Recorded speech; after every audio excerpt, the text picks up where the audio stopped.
ملګرو اخیر کار د هغه جینۍ ویډیو راله کوم چې په روډ ناستی او سوال کوي نو په ویډیو کې څه وایي ویډیو در سره وګورئ. موږ د کابل نه راغلي دلته خیمې دي ګاډي م راغلي د کابل دا کې وایه پلار مې مري په دې اعصابو تکلیف رژیم لرمه وږي چې مو وړله زموږ وړلم ځاله چای لرو ترافیک مدیریت صفر شپږ اوه اویا اتیا څلور سوه پنځوس. دا ویډیو چې دا هغه ډیره زیاته مشهوره شوې ده په سوشل میډیا خاص طور په ټیک ټاک باندې په کم کې چې دا غریبه جینۍ ماشومه هغه ناسته د گاډي خواته بلکې باران هم وریږي او هغه سوال چې دی هغه کوي. خلک د دې په لارې باندې تیریږي خو څوک ورته هیڅ قسم څه پیسې څه نه ورکوي.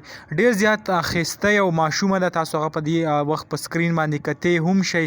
د هغې نه پس بیا چې کله مشهوره شوه نو خلک پسې لاړه چې دا ماشومه پیدا کو نو کومه ماشومه چې پیدا کړه د هغې بیا کومه ویډیو چې راله هغه هم تاسو واورېده کوم قسمه بیان چې بیا ورکړی و یعنی کومه خپله غریبي چې پکې بیان کړله هغه هم تاسو واورېده.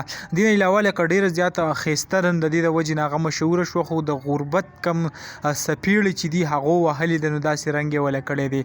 نور کم تاسو اوس کتی شئ په سکرین باندې په ویډیو کې خپل نمبر هم ویلو که څوک ورسره مرسته کول غواړي نو هغه ورسره هم کولی شئ. دې نه علاوه څوک ورسره مالي سپورټ کوي نو هغه کولی شئ. دغه لنډه شان ویډیو و تاسو سره شریک کړه. امید لرم ویډیو به مو خوښه شوي. که ویډیو مو خوښه شوي ویډیو لایک کړئ او که زموږ په چینل نه وي چینل سبسکرایب کړئ د راسي نورو ویډیوګانو لپاره.